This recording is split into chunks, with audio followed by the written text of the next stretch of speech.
Celtic lost their first league game of the campaign on Sunday, and if they keep playing the way they did in that second half, then it definitely won't be the last. Lots to cover tonight as we dissect that defeat by Kilmarnock and the latest setbacks for Brendan Rodgers in his second spell as manager. This is the Celtic Exchange Weekly. This is Tino, and tonight I'm joined by Miff and Joe as we cover all things Celtic. Miff, your opening comments after that horror show at Rugby Park. Hello Tino, hello Joe, hello listeners.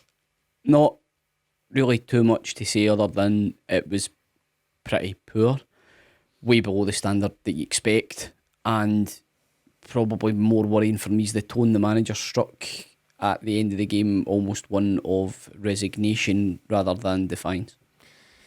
I was hoping he'd come out in a spiky manner, the way that he'd done last week. Remember, we know you enjoy Spiky Brendan. We called him Spiky Brendan for most of last week's show. But he seemed to have the kind of fire in his belly last Sunday after St Johnstone, and I thought, this is great. That's going to be one of those moments that you look back on at the end of the season and go, do you know what? That St Johnstone half-time, that was the moment that galvanised us and got a cheer out of these players.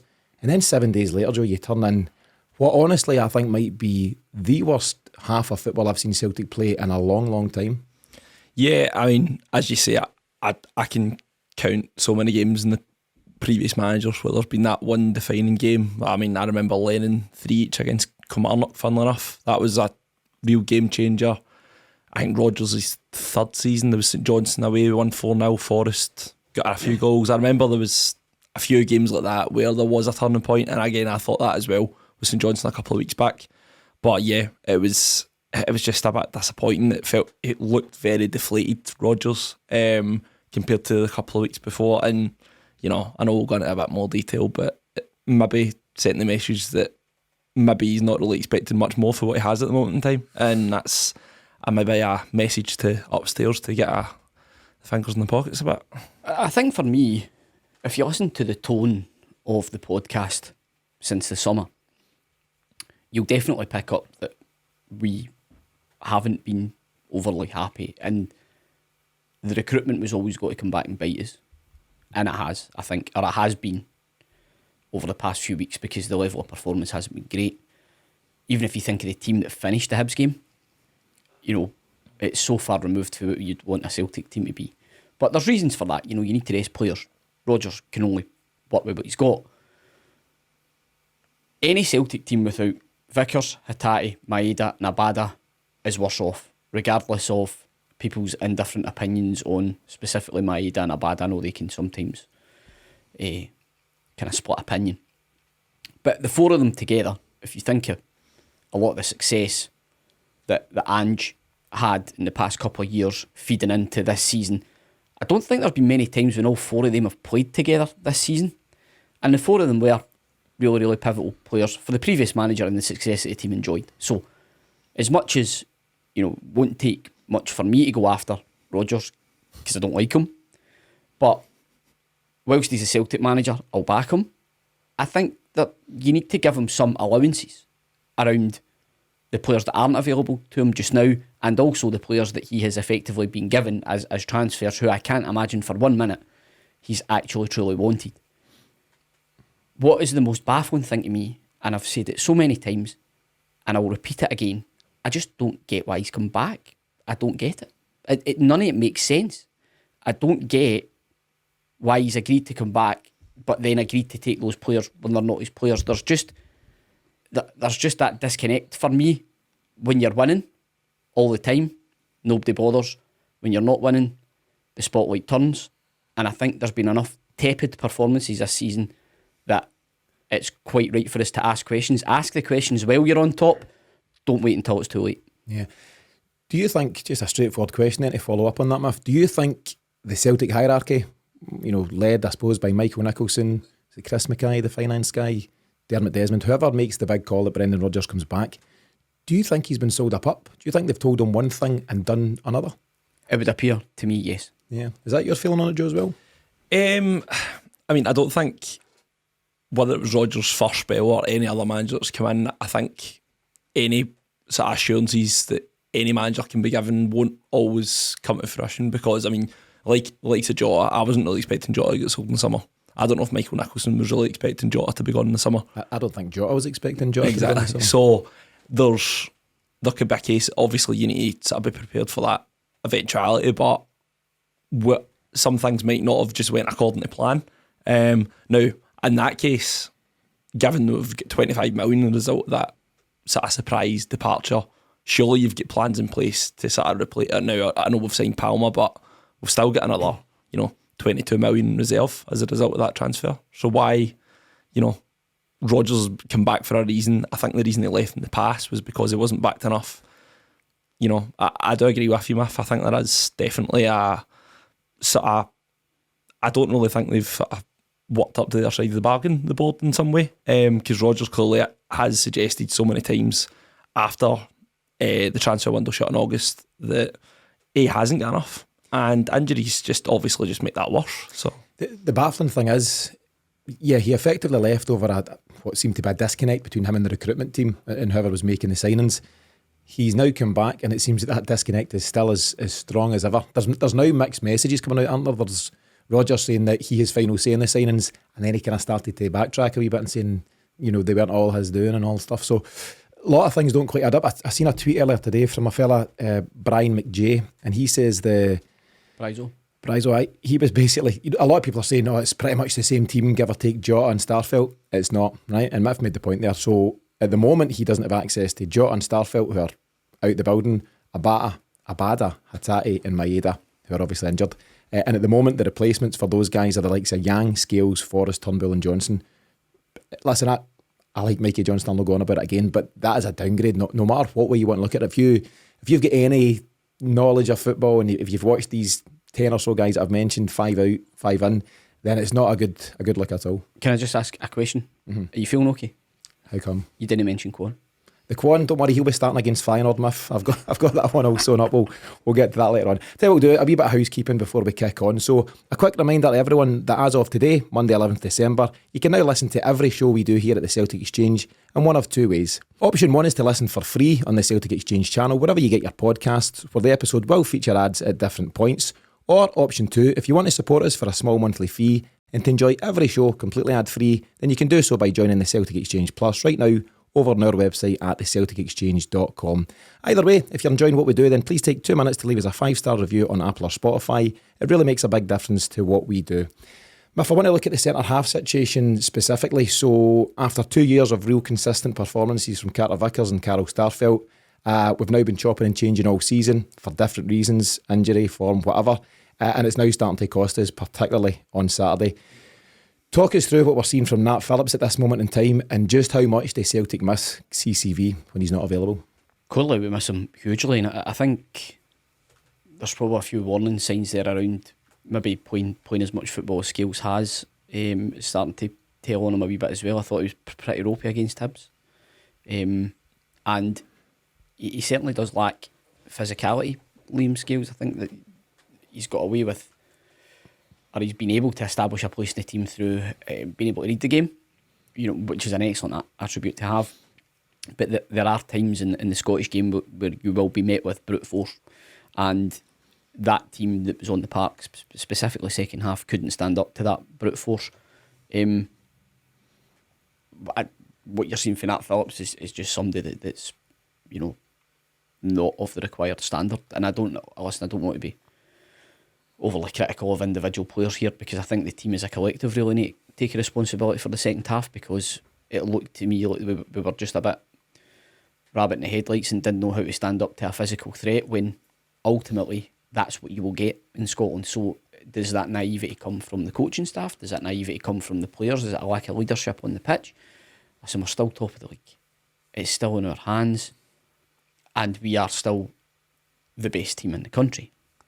But the slide in performance has been noted. We've become pretty inconsistent, which is not something you can normally level at Celtic. Our level of performance has become inconsistent, and that's a worry.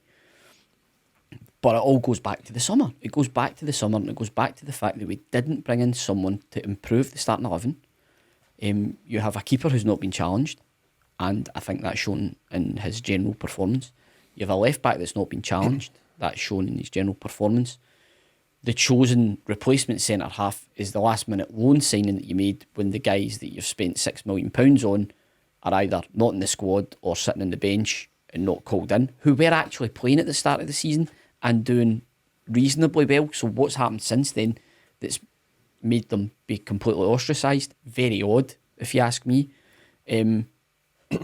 You've then got a midfield where no player, bit harsh on Iwata, because I think Iwata's individual performance probably wasn't that bad, but out of the entire, available midfielders in the squad, and there's plenty, Hatate being injured, not one of them have stood up and grasped the opportunity to be a first team starter. Not one. And that's, I'd maybe say, given a bit more time, it could be Iwata, because I think he's a good enough player. But he had to go through every other midfielder before he landed back in Iwata. Yeah. This is Ryan Christie all over again for Rodgers, where he's not really giving a guy a chance, and then when he's coming in, he said, he's a cracking player. And you're like, well, mate, that doesn't really ring true with the game time that he's had. We then persist with the system that we have when the two wingers that we're choosing are either weak or off form. I think Palmer's way off it just now. He's really dipped in the past few weeks, but again, you're going to get that. He'll still be acclimatising. So there's mitigating circumstances around the dip in performance, but what are we going to do about it? That's the question I'm asking. Or is there anything the manager can do about it? Joe, you'll have missed those miffalogs in your absence. I think that was about 6 minutes of pure miff there. Yeah, would you rather I was shouting and swearing? I'm trying to channel it in the right way.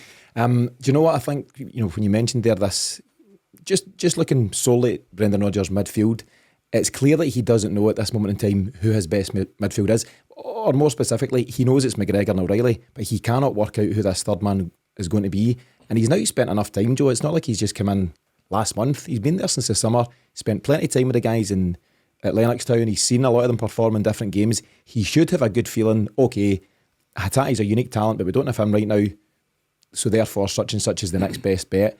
But whether it's Turnbull, Thiago Holm, Bernardo and Iwata, who've all been given the opportunity, nobody stepped up to the plate at all, Joe. No, nobody stepped up. And as Miff said, that obviously context is important. Like David Turnbull, who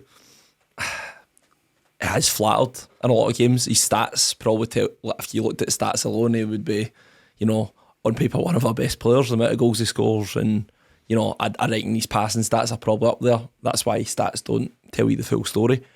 But other than that, Iwata, I agree. I think Iwata's done well since he's come in. I always thought there was a player in there. It was just a matter of, I don't think he was ever really a centre half, which is what he was used as before. And right back in pre-season. And right back. So it's a really frustrating one, because I think Rodgers has managed to dig himself out a few holes like this in the past. But I think the simple answer is with better players. Yeah, there's no doubt in this, as Miff says, and has repeatedly said now, it always comes back to the summer recruitment. You can dance around different things and talk about in-game decisions from players, from the manager, things like that. But ultimately it comes down to, if you've got better players available to you, simple as it may sound, you'll perform better. I think as well, just to take it back to Nat Phillips, there's different rumours, aren't there, about Celtic are obliged to have him in every matchday squad as part of the loan deal. I'm not sure how true that is. I think a lot of folk have guessed at that, but it is baffling, Miff, that Brendan Rodgers has seen what he's been putting in and continues to overlook Nawrocki and Lagerbielke. And also, I think the laddie Williams, who's at Aberdeen, who Aberdeen took on loan for Liverpool are threatening to take him back because he's not been playing. Right. They can take Phillips whenever they like. Excuse me, there was a note on I think it was Twitter, X, formerly known as Twitter, that I seen today. So even at that, you wouldn't like to think that Celtic would be negotiated into that position. You would assume that we would be signing someone who we felt was ready to go into the first team, and on paper again it's decent enough signing. But what we've seen, the output on the pitch that we've actually seen from Nat Phillips has been way short of the required standard, to the point where you would say, if Nawrocki and Lagerbielke are deemed not of the acceptable standard, surely we have a centre half in the youth system that could produce better than what we're paying per week for Nat Phillips to give us what he's given us. And it's pretty comes back pretty damning in the recruitment. The summer has left us with a squad bereft of quality, heavy in numbers but bereft of quality. See, Miff, just as you say that though, this actually just completely escaped my mind, but I believe the Lazio game 2 weeks ago, that Stephen Welsh was a sub. Yep. Now, for someone that was given a 3-year deal, which I think he was given just whilst he was injured. Yeah, the same day. The same day deal got injured. What's happened to him? Now, I know Big Yuki looks like he's out the picture completely. We've got a left-footed centre-half now in Scales that I think that was the reason that we signed him by the looks of it. I don't know what the other basis was that we signed Kobayashi, but where's Stephen Welsh in all this now? I'm not saying I don't rate him personally as a player. I think there is... I'd play him before Nat Phillips. I'd play him before Nat any Phillips. day. But what you've got I think you'd play Kobayashi before Nat Phillips as well, based on the evidence that's been available. I know Kobayashi had a pretty rough game at Ibrox, but he wouldn't be the only Celtic centre-half that's experienced that. What we're getting though is, with the various suggestions you're making there, is we're just seeing this inconsistency. As I say, for 2 years it was CCV and Carl Starfelt, and they barely blinked. I don't think they ever lost a domestic game together. I think that's the stat as well. And from that consistency, that was the cornerstone of the success under Ange. You just had that every week. Joe Hart performing well behind them. It was pretty consistent. And now you've got 1 week it'll be Phillips, then it'll be CCV back, and then Welsh might get thrown in at some point. Navrocki will likely get a chance against Feyenoord, for example. And there's just no regular pairing at this moment in time to call upon. No, and again, you can hark back to previous seasons, but as a reference point, it's a reference point because it's recent history. When you're at Celtic, especially given the vast recent success that they've had, defeats are taken very, very sorely. You then start the inquest as to why's that happened, but I don't think this inquest takes very long, because I think most Celtic fans who haven't been wearing absolute blinkers recognise that something like this was probably coming. It wasn't a huge shock to me that Celtic could beat. It wasn't a huge shock to me. It was the manner that they just rolled over. It was a second half. And by the way, in the context of the game, Celtic could have been out of sight in the first 20 minutes. Should have been. Absolutely. Celtic started the game brilliantly. But they also could have been a goal down where, in some ways, could have done us a few favours. Well, and that gave us a shock. But they actually, one of my friends commented today, scoring was probably the worst thing that they did, because they seemed to almost just try and play that out. I think Kilmarnock's historically been a very difficult ground for Brendan Rodgers. Yeah, I've been down there when he's been turned over and drawn. I think statistically it is his tourist ground for Celtic. So it just isn't very, very kind to him. There's maybe been that tendency to get the goal and think, brilliant, we've got the goal, we're up, let's hold it. But it's all unravelled second half. And this is a Celtic exchange. We are huge Celtic fans. I do think a huge degree of credit has to go to Kilmarnock, because we all moan about what we see at Celtic Park. Low block, 2 banks of 5, whatever you want to call it. You moan about teams having a go. Hibs came Wednesday night, had a go, tried to play football. It was an excellent game. Kilmarnock have come out that second half and went, have some of this. We've just not stood up to it.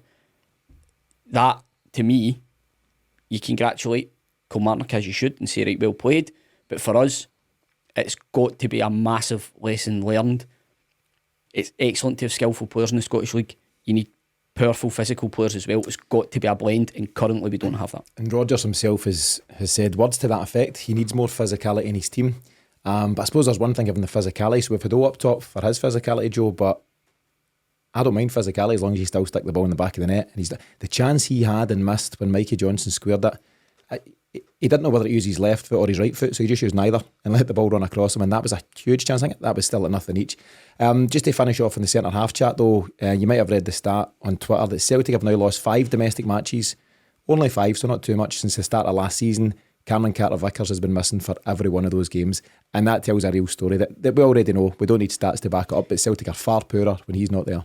I'm still surprised Neil Beaton never just rocked up. He's going to rock up the next couple of weeks and just fill in at centre half. He's around somewhere. Oh, no. Let's go to the manager myth, because we've gone on at length about the failings of the summer transfer window and the players that he's got available to him and not available to him, which I think is fine, and it's fair to mention that in his defence. But how much responsibility does Brendan Rodgers now have to take? I'll come to you first, Joe, on what we're seeing at this moment in time. Well, I think the sort of mass at a post match taking from everything is that I don't think it's anyone really solely to blame. As you say, Miff, I think a lot of the summer has to go to blame. The players have to take the blame as well, because they've got standards that I am under no illusion that Brendan Rodgers is setting high standards at Lennox Town, and when he comes in the building, I think St Johnstone last week sort of tells that, you know, at Celtic you need to be, every single game you need to be willing to win, you need to fight. But ultimately, when I look at Rodgers, I mean, I'm looking at Kyogo is just the prime example for me, that he's completely changed the way that our best player plays. And do you know what? For a guy that scored, I mean, I think you said to me before the show, Tino, I think he scored 34 goals. 34, yeah. So why are we drastically changing how we play that is going to make him worse than what he is just now? So there's a lot of folk, and I really don't agree with this sentiment, but a lot of folk are saying, why did he change things? The way Ancher is playing was spot on. He just had to come in and make a couple of tiny adjustments, but we'll go as is. We'll be the treble winners and all that stuff. You just can't, and you can't expect a manager to come in and say, well, I've always played in this way, but that guy Andrew's doing all right, so I'll just use his philosophy. It's just not how it works. We knew that Rodgers was going to come in with his own style, which in itself has been relatively successful for him throughout his career. I think it's fair to agree that he's been a successful coach and a very admired coach throughout his career so far. But you're absolutely spot on in terms of the Kyogo thing. He's got an asset there, Miff, who's certainly on last season's performance, he's the best player in the country. He swept the boards at all the awards dues, scored 34 goals in 50 games. This time around, he's got 8 so far from 23 games, so he's almost played half his games from last year. He's not got half his goals, Miff, and that's as big a problem as any.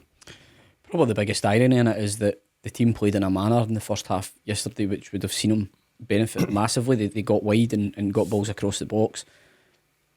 I know if we've been at home games recently, we've not been doing that. Yeah. We didn't do it we did it in part against Hibs, and that's how we actually got our goals. But that's where you need. That's where you need them on the pitch. Listen, I think, like I'd mentioned earlier, if your main first choice wide men are out of contention for starting because they're injured or they're out of form, surely we have to be wanting to try and change it and play 2 up front. I think Owen and Kyogo would both benefit from playing with each other. But we know historically, I think I can remember when Rodgers was previously manager, I think he went 3-5-2 for one game, played Dembele and Griffiths up front. We hadn't scored and he changed it. You know, I don't think he's somebody that's willing to go a number of games with changing the formation. So I think the way we play is the way we play. These managers who are top level managers, and I believe Rodgers a top level coach, you know, they also tend to be very stubborn as well. They don't bow to the fans' demands. Often you've seen how uncompromising Ange is. I think Brendan Rodgers is pretty much the same around the formation he wants to set up and the way he wants to play.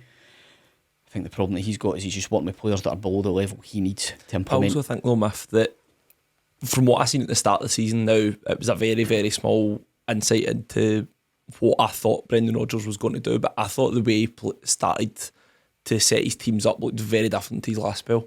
I mean, I think we did a discussion on here right at the start where we're talking about Joe Hart playing it long. Now that was just a completely unknown thing for Brendan Rodgers to do. Now, I noticed it Tawdry, maybe it was specific to that game, but very, very at the start I noticed it appeared to be very different the way that he set his team up compared to what he did before. Now, on your point about formation, I mean, I don't really agree with the 2 up front because it means you need to play an extra centre half in theory, and I don't really see what's to be gained from the sense of it. I mean, if we're playing at Celtic Park. Do you mean if we go to a 3-5-2? Yeah. So if we go to a 3-5-2 to play 2 up front, I'm not really for that. What my issue is, I understand what he's doing with Kyogo and he wants him to drop deep because I think he values him technically as a good footballer, that he wants him involved in the game. But you look at, I look at Wednesday night, the game against Hibs. I mean, the second goal O scores that's the most Kyogo-esque goal I've ever seen, the dart and run in behind. The amount of times I've seen Kyogo that a season, I can count in one hand. Yeah, but that, for the first couple of seasons with Kyogo, you'd go to the games and you'd see things that weren't quite picked up on the telly, and you'd see him continually making the run and continually not getting the pass. But that was just a Kyogo thing. He would always make the run, and if he made the run 10 times in a game, the players might pick him out once, maybe twice at a push, and he'd get his goals, and that was fine. I just think what you're seeing now, though, as I say, he was top man, swept the boards last year, but he's also bereft of confidence, Smith. You've seen it against Hibs when he came on, trying too hard. That old cliche, isn't it? Whether it's him or O when he was getting his chance off the bench, trying too hard is not a great place to be because you end up even worse than what you should be putting in. And I think that's Kyogo. I think Matt O'Reilly went to him at the end of the game against Hibs and tried to G him up. He could see that he was not quite at himself, and the decline, in the short time since Rodgers has come in is quite dramatic. And we all talk about Rodgers as a coach that generally improves players, and Matt O'Reilly's a great example of that. That's a guy who's absolutely improved. I'm not sure who else out with O'Reilly has got better, and some have definitely got worse. Yeah, but again, I think it's a big change for the squad. They've been fairly well drilled and working under the previous regime. It's a change for them. It'll benefit some players, probably won't benefit others. To go back to Joe's point about going 3 at the back, I think Johnson could stick. I think Johnson's got a reasonable enough ability where he's physical enough that I think he could play as a right centre back. That's just a personal opinion. But that said, knowing if you look at Rodgers' career, he's not done that. He won't change. It's very unlikely that he will change. So what we have, in effect, are substandard players then being played on the wing to maintain the formation, rather than keeping your best players on the pitch and finding a way to put them on the pitch in a system that suits them. Now, when you bring in Brendan Rodgers, to go back to your point, Tino, why does he not just keep doing what Ange has done? It's never going to happen. You've got a serious ego that you're bringing in that's going to play his way. That was always going to be the case. And I think for most Celtic fans, you kind of pretty much accepted that when Rodgers was coming back in the door, that's what it was going to be. I would say that in the question around blame, Rodgers takes some blame, but certainly not all.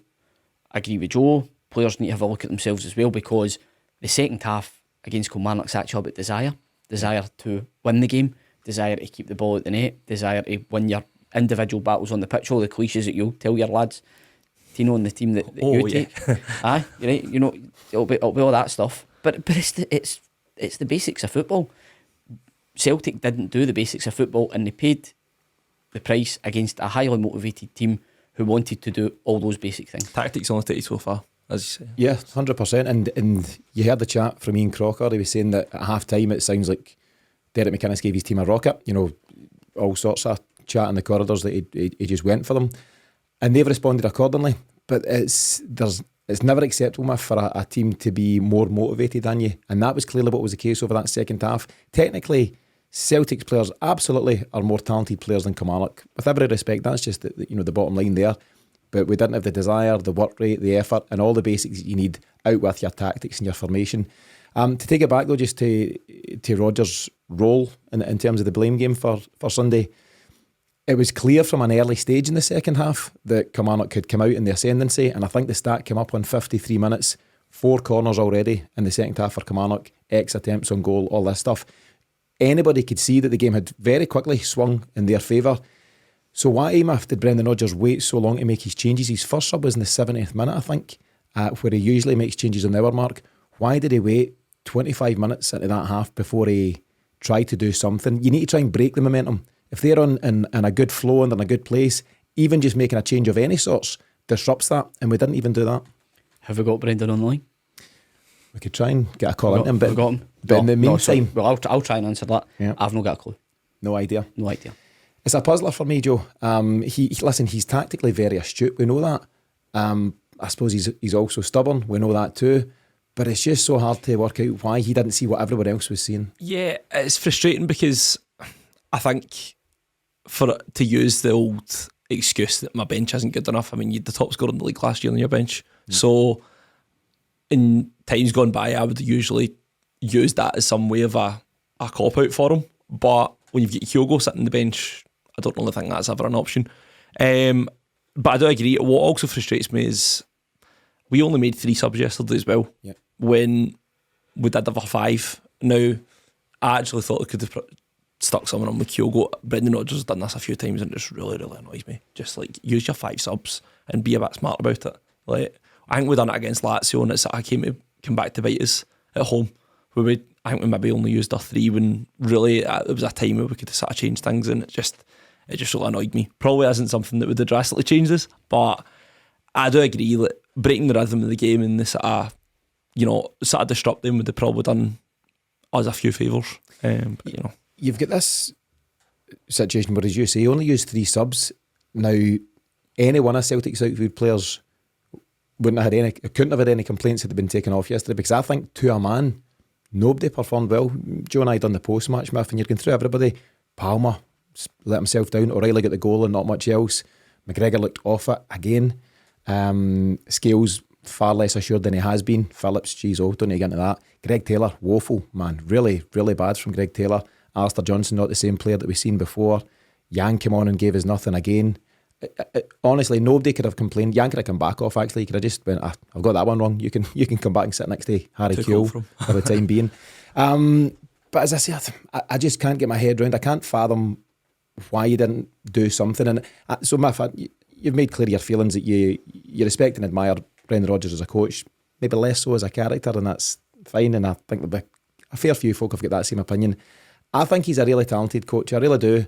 I was really pleased when he came back, and I still maintain he's the right man for the job, but something's just not right at this moment in time. I mean, Joe, where do you stand on it as a bigger picture? Is he still the right man for you? I know, and do you know what? It's one defeat in the league, right? So let's calm down and all that stuff. You know, it's not a knee-jerk thing, but there's more wrong at Celtic than just that second half against Kilmarnock. I still think he's the right man for the job. I think he's got a track record that I can trust. You know, we're going through a bad spell just now, which we went through under Ange. I mean, Ange's first season when we had a lot of injury problems. I think we had Owen Moffat coming on as a sub in the cup final, where, I mean, Celtic haven't had a very spectacular track record when it comes to our youth set-up and guys that were brought through that have kicked on to go and do better things. You could probably count in one hand the amount of times it's happened in the last 10 years or so. I think he is still the right man for the job. I think this window is very important. It's a very, very hard window to get exactly what you want. You're better asking Legia Warsaw to take contact list, because I think that's usually our usual market for signing players. But I don't know. I think he's definitely the man for the job. I think there's just a lot more to it than just him. I think there's so much more going on. Miff, do you have doubts that he's the right man to steer us to the title at least this season? He was probably the best available at the time. When he came in, I think we were all in agreement of that. I just think the version of Brendan Rodgers, getting a sort of watered down, sanitised version of Brendan Rodgers working with players that he clearly hasn't wanted to sign, is just a bit of a, you know, it's a bit of a waste of time for everybody. If you're bringing him in, back him, give him the players that he wants and needs to make the team play at the level he wants us to play it, because he's got a track record, a proven track record of winning things when he has that, but he doesn't have that just now. So as much as, you know, it will not take much for me to stick about into Brendan Rodgers. I'm not his biggest fan. However, the what's happened between him coming back and the way that things have panned out with signings is just utterly bizarre for me. Yeah, and as I was saying, there is far more to it than just this second half display at Kilmarnock. I think there's a lot of stuff going on behind the scenes that we just don't get sight on, so we fill the gaps in, sometimes rightly, sometimes wrongly. I put a tweet out earlier this afternoon just saying that we were recording tonight if anyone had anything they'd like us to cover. And a fella, Paddy Garcia, asked a question, and it's a short question, but it's not a short answer, and I don't think anyone's got the answer. He just says, how exactly does the recruitment process work? And we've no idea, because the summer window is looking more and more shambolic with each passing week. You're seeing the likes of Navarroke and Lagerbielke nowhere near it, but somehow Phillips is. Kwon. I mean, geez, just there's no answer to that one. And various others. Thiago Holmes out the side at this moment in time. Bernardo doesn't get any minutes again. And I don't know. It's just recruitment is the biggest issue, but we don't have the answers to Paddy's question there, Miff, because it's just been a baffling summer all round. Yeah, it has, and I feel like a broken record. I just keep repeating it. It makes no sense to me. And now we're seeing the damage that's been done as a result of that, because you mentioned the three subs. It's Rodgers saying, I'm looking at my bench. I can't go to my bench for what I need. And considering the amount of numbers that we have, that's really, really telling. Yeah, I keep saying it. 32-man first team squad, but not 32 quality players. Absolutely not. So that's the bigger issue. Tell you what we'll do. Will we lighten the mood with the mystery Celt? Joe, did you catch last week's one? I did not catch last. Oh no, I did actually. Was it? Who was it? Skepovic. Yes, so that's right. Miff was delivering the question, yes. So it was Stefan Skepovic. Very well done, Miff. It was a decent one to start with. So I've got one for you for today. So if you're ready to go, Joe, I'll give you the clues. You can help Miff along. He struggles with these, so okay. If you can bail the boy out. Pirate, man. Honestly, gives it and then he's like, right, quick, what's your answer? So clue number one: I joined Celtic from Feyenoord. There's obviously a few. Anyone jumping out? Henrik Larsson. That was the one that I was going to guess, but I just thought, nah, it's not that. I was capped twice for the Netherlands and 15 times for their under-21s. Reggie Edson Braithwaite. No. Reggie Bunker was Sheffield Wednesday, wasn't he? Clue number 3, and this might be where you kick in with. Is it Bristol City or Bristol Rovers that you like? Bristol City. City. After leaving Celtic, I spent time on loan at Bristol City, where I played alongside ex-Celt Paul Hartley. Yes, that's exactly who it is. We'll get it beeped out, but Joe's got it. He's bailed you out again, Miff. So we'll beep that out. What we'll do is we'll post the clues across your Twitter and Instagram pages so people can have a try there, and we'll reveal the answer in next week's show. Miff, to take it back to on the park stuff, we play Feyenoord on Wednesday night, 8 o'clock kick-off, match day 6 of the Champions League, and it is the biggest dead rubber of all time. It's hard to get excited about it, particularly what happened on Sunday there. What are you expecting from this one? A decent performance, but with us falling quite short again. That's been the theme of the Champions League. I hope I'm wrong. I think, you know what? There is still a lot to play for. I know that everybody's talking about it being a dead rubber. See a lot of spares flying about on X, formerly known as Twitter. But for me, it's a free hit for the players and probably a good game to come at the right time. Now, everybody keeps going on about this, he's having won a home game in 10 years. Look, we've been playing in the Champions League for 10 years since it happened and all that nonsense. So firstly, there's that chance of getting out and righting that wrong, going out and winning a game at home against a good, but no better than good Feyenoord side, who we were competing very well against, lost a terrible goal at a bad time against them, and then obviously the second half was the second half. I still don't think Lagerbielke's sending off's a sending off, don't care what anybody says. So for me, after the events of the weekend, it's one of those games players can just approach and go right at it. Fans get behind the team play for the fans, and just get ourselves kind of back on track as we go through this busy period. That's how I'm viewing it. Try to look at things positively, because I know we're doing our post-mortem as we do.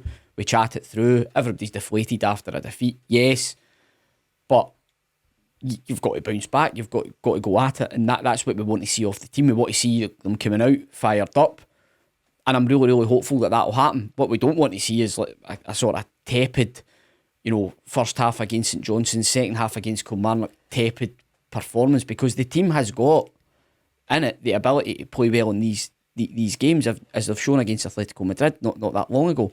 So let's have more of that, please. Let's get out, let's get after it, and let's get a victory on the board.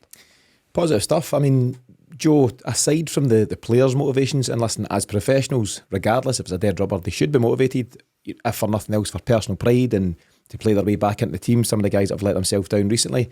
But just as a fan, how are you feeling? Are you excited, motivated in any way? What's your overall feeling ahead of this one? Well, as Elon Miff in the corner said, I seen on X, formerly known as Twitter, I did see one guy post, I've got a spare for Feyenoord, I'm willing to swap it for a vape. So it was summed it up for me, to be honest. I think this was like straight after the Lazio game when feelings were even more raw than they are now. As you say, as a fan, I'm not overly bothered with this game, I'm sure.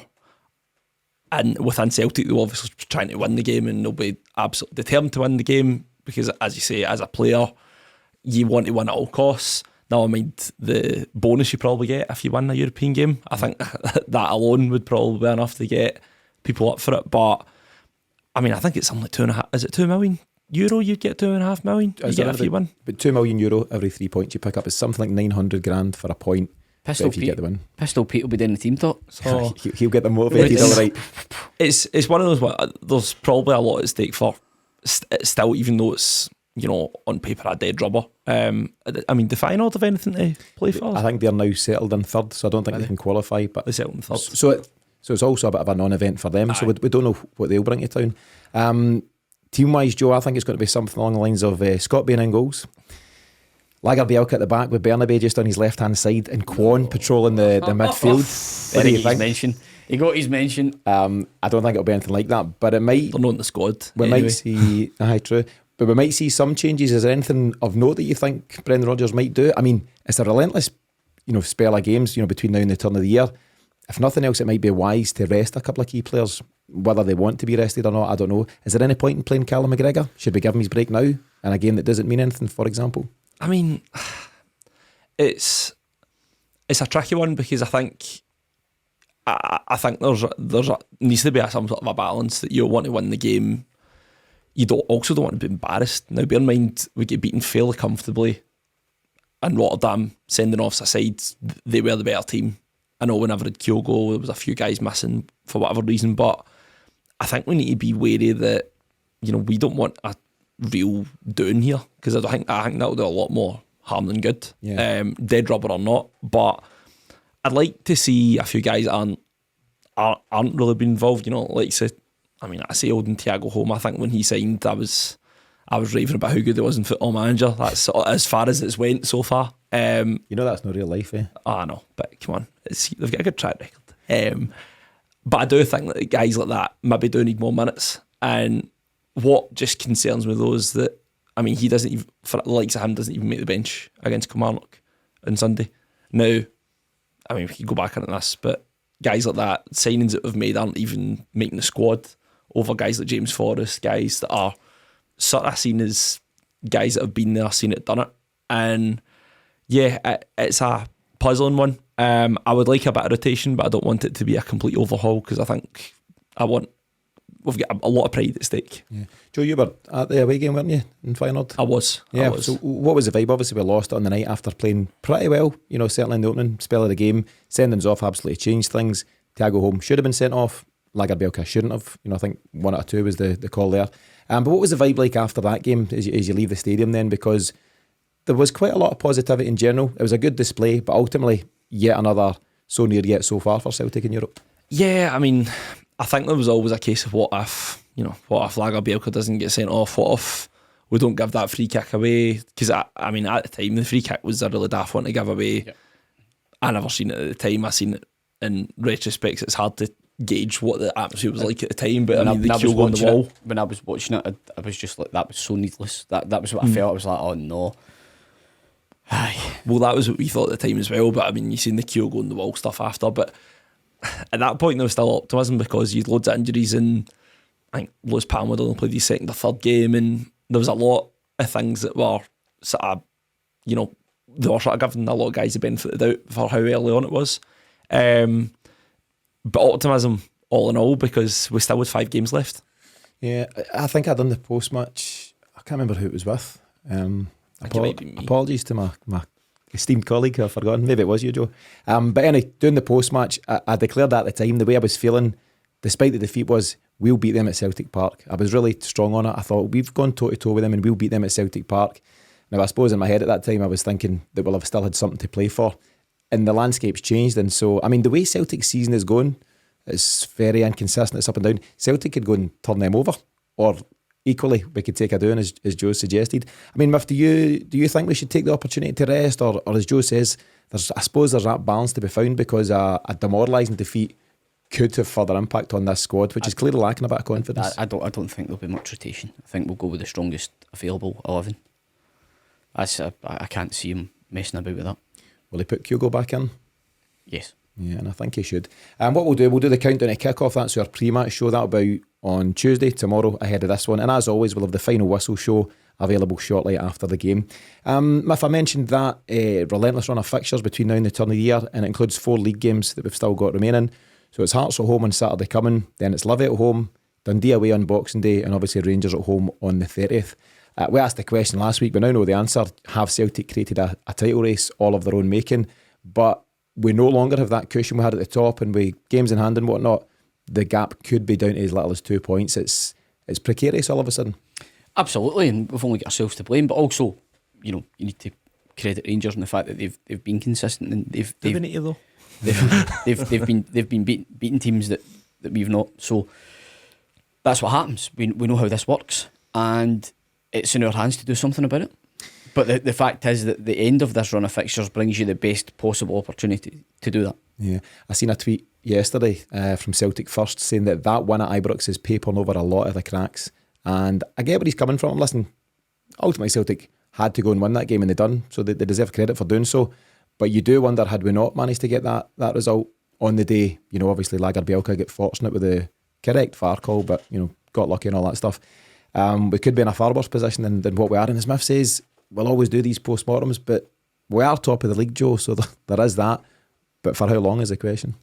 Yeah, I mean, I don't always like pressing the panic button that much because I don't think it's always necessary. I think we love it. We just press it early. It's just we're absolute stress. I think Celtic fans do in general. I think we have seen this result from the weekend coming for a while, but we do have a title race on. It's going to. These next fixtures are always going to be defining because this is these are the games that you really test your squad. And I'm not going to be drawn. I don't want to get drawn too much into Rangers, but they've also starting to get a bit of injury problems as well. So it's going to be a test of their squad. We've got probably not as bad fixtures in terms of on paper. I think we've got, as you say, we've got Dundee away where we've got a fairly good record. Obviously not to be taken lightly, but we've probably got a not as bad a fixture run as we've probably had in previous years at this time of year. And we've also got Rangers at home, which I think people forget that we, as poor as we've been this year, in the last couple of weeks, that we do have form on our side in that fixture when it comes to games at Parkhead. And even getting a point in that game is still valuable. So it's maybe not be considered a must-win like other games have been. I mean, of the 4 games, Miff, it's, as I say, Hearts, Livy, Dundee and Rangers. Do you know, as I said, Celtic are consistently inconsistent this season, aren't they? They could go and get 12 points out of that, or equally far less. I mean, how do you see it going? Do you have any idea at this moment in time? Can you gauge? No, I don't. And the home performances have been probably a bit worse than the away performances, if I'm being honest. So, listen, you just need to wait and see how it goes. I think Joe's point around form there in the games at Celtic Park, but as we've discussed in depth, it's a different team now. What will be interesting is, before we get to that point in the breaking up, are there going to be players returning? What is the bulletin on the likes of Hatate, Vickers, Maeda and Abada? By the sounds of it, Vickers being in there is probably the most crucial thing because he keeps the back door shut. But for the rest of those guys, I think a bit of fresh, pacey attacking and quality attacking impetus is required, and we miss the different attributes of those guys. The likes of Abada, who can be frustrating, always liable to pop up with a goal or an assist. Maeda's constant work rate, which would have went a long way to counteracting what you seen at Kilmarnock, and then just the genius of Hatate, his ability to create from very little. It's no surprise that the team, after a prolonged period of time without all 3 in it, have struggled to find the level of consistency that they had previously managed. Yeah, I mean, you've rightly referenced Carter Vickers, Hatate, Maeda and Abada. They all walk into Celtic's first team at any time, and there's little wonder, Joe, that when you take out those 4 quality operators and listen, they've all got their different skill sets, and Maeda's, he's a guy that frustrates some, but there's no question how effective a role he plays for Celtic. And it's just natural when you take them out, you're going to struggle. I think the chat is that Abada and Maeda are back on the training pitch, which is a positive. Don't yet know how far away. Yes, Smith? Back in the grass. Back on the grass. Yep.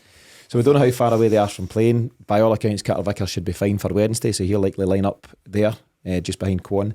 And Hatate, less clear on him. It's certainly a New Year thing, but we don't know how far away he is. And even though he had a stop-start beginning to the campaign, Joe, there's no doubt, like Kyogo when he's on form, Hatate's one of our most talented operators, and we've missed him more than we realised. Yeah, we have. And I think, just as you're saying that about the 4 guys we're missing, I mean, competition raises standards. That regardless of what's the line Rodgers used, competition can sometimes be the best coach. That's what he said last week. Cheesy as it sounds, but you've got a goalie there with no competition. You've got a left back there with no competition. You've got very little competition up front. So yeah, it's a great saying. It's great buzzwords. It's not true at this moment in time. Yeah, and I think it shows you. I mean, it obviously shows you our depth that we have, our lack of depth that we have. If you compare it to Rodgers' first spell, where, I mean, the midfield 3 sort of varied, whether you'd Brown, McGregor, Armstrong, you still had Rogic, you still had Christie in there eventually. I think Beaton started out with Rodgers at that point. Like, you had guys there that, knowing if you had a bad game, there was someone there to fill your boots. Like, there was with Dembele and Griffiths went 40 goals scoring the league and then gets dropped after getting injured and someone steps in. It's so important to have guys like that available and have quality available. And at this moment in time, we just don't for whatever reason. So that is why the likes of Mikey Johnson, who hasn't, I've been giving the guy the benefit of the doubt. Easy, Joe. I know. But if you've got an Abada who's coming back, returning to fitness, there and thereabouts in the squad, Mikey Johnson's performance is going to raise because he's thinking, there's a guy in my back here. If I don't show it. There's a bizarre thing. Mikey Johnson's done okay at times in the last couple of games, but not brilliant. Absolutely, need to accept that. But there's not really anyone else. So he might well get another start during the week if he's in that squad, which he is. Yeah, he is. He might well play against Feyenoord. Jamesy Forrest isn't putting any great pressure on. James Forrest at this moment in time he's being a good professional. He probably trains very hard, looks after himself, makes himself available for every game. But he's no longer a game changer, I don't think, Miff. And I know you're a huge fan. But anyway, we've gone a wee bit off piste in terms of those fixtures that I mentioned. That's what we call a Tino log. Yes, true. But Joe, I'd ask Miff the question: can we get 12 from 12 in those 4 games? Well, we certainly can, but will we? I mean, that's a $1 million question. No, I think the guys returning to the squad and with injuries will certainly make a difference. As Miff says, Carter Vickers' time scale, I mean, that is crucial given his record with and without him. So we'll wait and see. I honestly think I see it as a bit of a lottery. I think we tend to perform better against more tricky teams, the likes of your Hearts, Hibs, Aberdeen. I know Hibs away, but we drew. But generally speaking, teams that have a go at us, we tend to sort of perform a bit better. So Hearts, give it solely, I would see as fancying ourselves, because I think they will come out of Parkhead and have a go. They'll target Greg Taylor at left back, which every team seem to do. Yeah. So honestly, it is a bit of a lottery. I could see he's winning against Hearts comfortably. The other one's been a bit of a struggle, but it's fitness wise, it depends where we stand, really. Yeah, there's no doubt that all of a sudden that Hearts game has become massive in the context of the season. Feyenoord will be what it'll be, and it won't have any bearing in terms of placings or anything like that. But the Hearts game is absolutely the biggest show in town, and it's the next one coming up. It's a massive game, but it doesn't really change anything. Every game's massive at Celtic. The Kilmarnock game is massive. The St Johnstone game is massive. The expectation is that you're going to go out and win.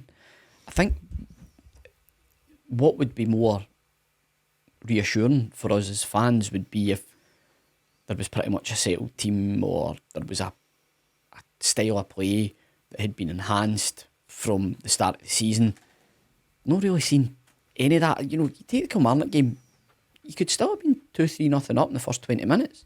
The keeper's made a couple of really tidy saves, specifically the one for the cutback. Mikey Johnson's coming in, McGregor's cut the ball back, and he's just tipped the ball away from him. It probably won't go down as a shot and goal or a save, but it's a brilliant bit of work. There were times there when Celtic could easily score two or three goals and took the pressure right off. They didn't take their chances, O's chances well that you references. And that's what puts pressure on you. But at small outbursts, there have been some excellent play for the team. Second half against St Johnstone, it was like the handbrake was off, they really went for it. At times against Hibs in the first half, they were really, really fluid.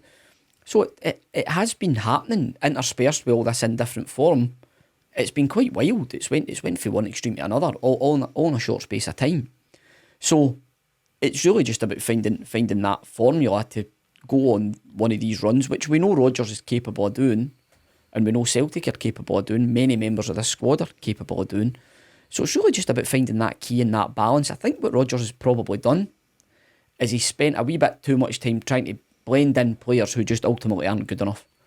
And I think what he has to do now is just be a wee bit more brutal about it. Yeah. Guys coming in, like Bernardo coming in, start 2 games, drop, doesn't see for 5, then comes back in, plays half an hour, drops away again. No, just go to your fixed pool, who you can rely on. You've surely seen enough of these guys to say yea or nay. Cast the ones to the side that aren't going to play, rather than what it seems to be keeping them happy by selecting the odd one that's got to be in the bench and the odd one that isn't. Something 1 week they drop out the squad, then the next week that they're in, then the next week that they're starting. Try and go and give us some form of settled team and see how that goes, because currently it's the performance level that's suffering as a result, and that, as we know, is what really, really irks Rodgers. I think Wednesday allows you to do that as well, though, because without going too much into it, I mean, I've looked in the past where we've unfortunately been in this position quite a few times, where it's been a dead rubber, where, you know, I think Sorrow get his run in the team based on a performance that was a dead rubber when we weren't playing well. Turnbull was in the same game. I think Connor Hazard did 3 or 4 games at that point as well. Now, not to say that these guys have set the heather alight, but times like this where we are struggling and we are giving guys a chance, you know, as much as we have changed it very periodically in terms of Bernardo getting very, very little runs in the team, that this is the time of year where we have got a lot of fixtures. And I think naturally we're going to use a big squad, and there's no better, slightly backtracking my earlier point, that maybe playing guys like Holm and playing guys like Bernardo is going to make a difference, because ultimately the pressure's off, really. We love a bit of backtracking here, Joe, so don't worry about that at all. We've all been there, Joe. But I think just ultimately what we're seeing just around this chat off is that the starting 11 is really inconsistent at this moment in time, and it's little wonder that the results have now become inconsistent as well. So it's a puzzler, it's a worry, and the hope is that if not Feyenoord, at least by the weekend against Hearts, Brendan Rodgers can find the solution, because it's something that could potentially become a big issue for us across the season. Very last question for you, and we'll need to make it short. You might have seen the headlines during the week that Celtic have been closely linked with Bojan Majowski, something in the region of £4 million. Would you sign him in January? Probably, because I think we'll need to. For the Asian Cup reason alone? Yeah. Yep. What do you think of him in general as a striker? I think he's decent. I actually like Duke better than him, but I see Duke's been right out of the picture, so I don't really know what's happened there. But he looks like he's an international centre forward. I think he'd come in and he'd score goals. He's got 12 for the season so far at a pretty limited Aberdeen side. I think he'd be a good. I think he'd make the, you know, he would make the team better, and I say that in the sense that he would be a better option than O currently at this point. Yeah. I know O has done fairly well recently, but he does tend to miss some fairly glaring chances. Yeah. Folk have said £4 million. That's far too much to be paying for a guy from the Scottish leagues. But you might as well spend it, because it's just sitting gathering dust anyway, Joe. So it doesn't matter if it's 1 million, 2 million, or 4. There's nothing to be gained from not spending the cash, and it's sitting there. So my feeling is that we should be signing him. I think, as Miff says, he improves what we've got just now. Now, whether he's Champions League quality or not going into next season, hopefully, we just don't know. But I think he makes us better. Yeah, I think he makes us better as well. And I don't think since he's come in for Aberdeen, he's been exceptional. Like, for their level, he's been exceptional. Scored a couple of goals in Europe as well, albeit Conference League. But as going back to my previous point, I mean, competition just raises the standards. Now, when you've got Kyogo and O, I mean, Kyogo's not, as you say, he's not been really performing at his best. O's come in, I know he's scored twice, but really has he really threatened Kyogo at his best? No, I don't think he has. I think you need that extra player to sort of lift the standards. Now, again, I know Asian Cup's coming into it and the 2 guys won't be there, but I don't think this is a short-term solution either. I think longer-term is probably a good option as well. He's only 24, so not young of course, but young enough that he could be developed further and potentially become a better player within a better team. Yeah, and I think even like Sunday, we could have absolutely done with him, where we're not going to sign, I mean, let's face it, every player that we sign, they're not all geared up for Champions League. They're not all geared up for Rangers. They're geared up to play a part when they need to play a part. And I think £4 million these days, I mean, honestly, it's a going rate. They're talking about this guy from Denmark. I will not even going to try and attempt to pronounce his name. Matthias Kvistgaarden at Brøndby. Decent. Super. You've Matt Riley over there. But they were talking £8 million for him when really he's not fully established. He's only 21. Is it because he's from abroad that we've not heard of him, that there's a bit of an unknown? He looks like he'd be an £8 million project signing, an £8 million maybe, and that's something that Celtic can't afford to do. Joe, as we start to wrap things up, great to have you back on the show. Your final comments for the week, please. Great to be back. It was disappointing from Sunday. Wednesday will be interesting. Interesting in the sense of the team that he's going to play, what really the feeling will be after the result, win, lose or draw. But a bit of a concerning time just now.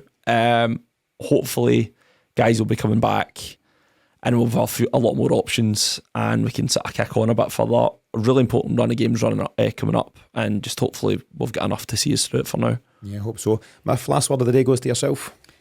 Probably fitting if I just start singing The Town I Love So Well, just to make sure everybody greets at the end of the podcast. I know it's going to be quite a sombre tone, but these things happen when we get beat.